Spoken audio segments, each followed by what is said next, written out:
मित्रांनो, तुम्ही बघितलं का? तर कोणताही एखादा व्यापारी जेव्हा एखादी गुंतवणूक करतो, तर त्याचं ठरलेलं असतं की त्याच्यातनं नफा किती येणार आहे, त्याच्यातनं भांडवल किती लागणार आहे आणि त्याला प्रत्येक महिन्याचं, प्रत्येक 3 महिन्याचं, 6 महिन्याचं आणि वर्षाचं त्याचं गणित ठरलेलं आहे. पण शेतकरी हा असा आहे, की त्याला कोणतीही शाश्वती माहीत नाही.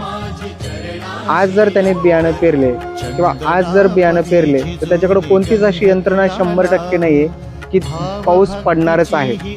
जरी पाऊस पडला, तरी ते 100% बियाणं उगवणारच आहे. याच्यात कोणतीही शाश्वती नाहीये.